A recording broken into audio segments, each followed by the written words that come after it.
Hello and welcome. We're about to tackle one of the most important skills you can have when you're learning English, and that is making a really great first impression.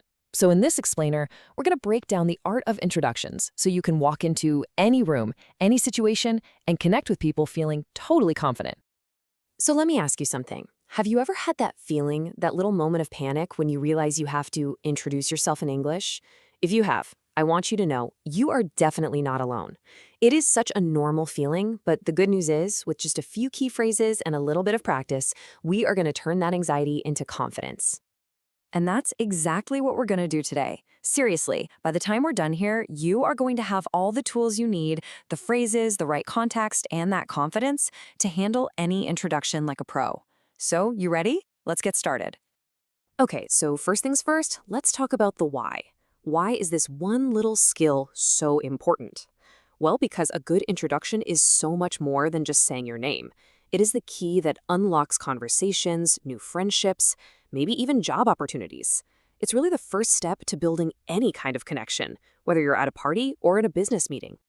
All right, now for the fun part. Let's start building your toolkit. We're going to go through the most essential phrases that are, the foundation of every single introduction. Now, as I say them, I really want you to try saying them out loud with me. The more you practice how they sound, the more natural they're going to feel when you need them. When you're introducing yourself, simple is always best. You can't go wrong with, "Hi, my name is," or if you want to be a little more relaxed, "Hello, I'm." Both are absolutely perfect. And then, the golden phrase that should always follow. "It's nice to meet you." It's so simple, it's warm, and everybody, everywhere understands it. Okay, now let's flip it around. This is really important. Look at the difference between "what's your name" and "could you tell me your name, please?" The first one is great for casual situations, with friends. But that second one, that's your go-to for more formal settings, like a job interview. It's a small change, but it shows a lot of respect and politeness. It really makes a big difference in the tone. So after you've exchanged names, the conversation usually moves on to a little bit about who you are.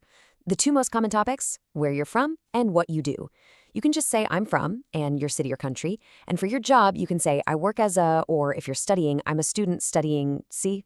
These are the next easy building blocks for the conversation. Now, this next skill is a game changer. It's how to introduce other people. Using phrases like "let me introduce you to Rachel" or "have you met my colleague Anna" makes you a great connector. Here's my biggest tip. When you do this, make sure you say both of their names clearly. You are the bridge between these two people, so you want to make sure that connection is nice and strong from the start. Okay, here's where we take it up a notch. Knowing the words is important, for sure, but understanding the context, well, that's everything. The way you introduce yourself at a professional conference is going to be totally different from how you do it at a friend's barbecue. Let's dive into how the situation really changes your language. This slide really shows it perfectly, doesn't it? Over on the left, you see the formal approach. We're talking full names, polite phrases like "it's a pleasure to meet you." But on the right, in a casual situation, it's way more relaxed. "Hey, I'm Jake." You see how the vocabulary is simpler? The sentences are shorter? It's all about matching your energy and your language to the environment you're in. Learning the theory is one thing, but seeing it happen in a real conversation is what makes it all click. So, let's do that. We're going to break down a dialogue. Just imagine two people meeting for the very first time in a coffee shop. We're going to look at it line by line. Okay, look at how this starts. So simple. Emma says, "Hi, my name is Emma."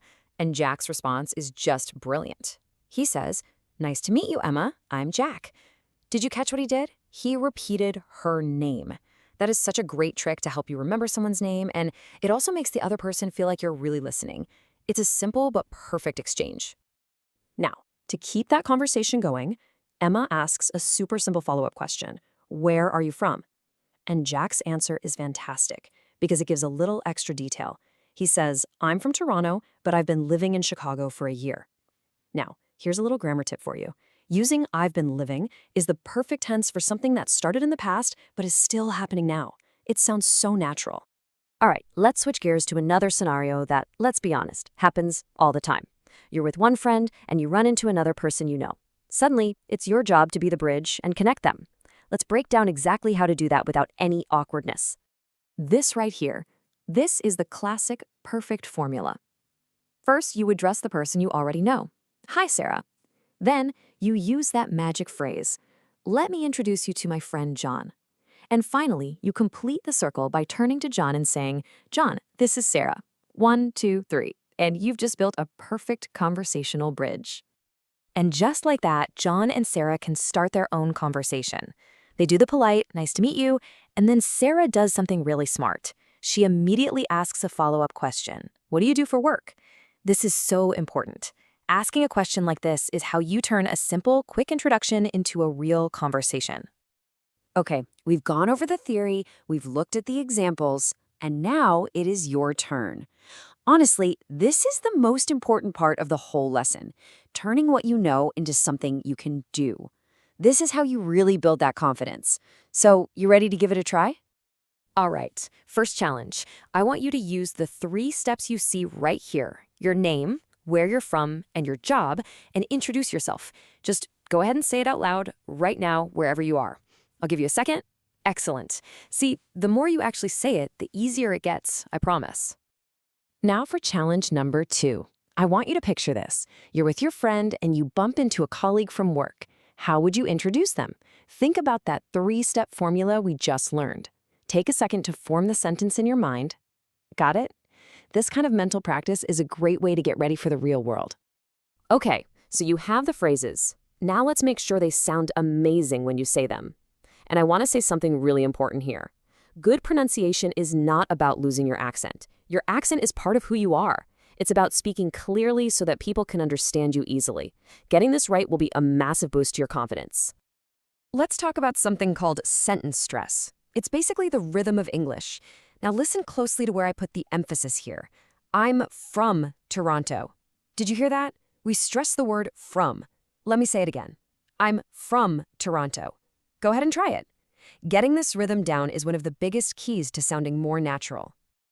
Oh, this is such a great tip. This will make your introductions 10 times better. When you introduce 2 people, don't just say their names. Add one small, interesting detail. For example, "This is Mark. He's an amazing photographer." That little piece of information is like a gift. It gives them something to immediately talk about. It's a perfect conversation starter. Wow, we have covered a lot today, haven't we? From the basic phrases to understanding context, breaking down dialogues, and even working on your pronunciation. So, what's the one big idea you should walk away with from all of this? You did a fantastic job today. And the most important thing I want you to remember is this. Confidence isn't something you just have, it's something you build. And you build it through practice. Every single introduction you make is a new chance to get better. So, my challenge to you is, who is the next new person you're going to introduce yourself to? You have all the tools, now go use them. And hey, if you found this explainer helpful, make sure you like and subscribe for more, and we'll see you in the next one. Thanks for watching.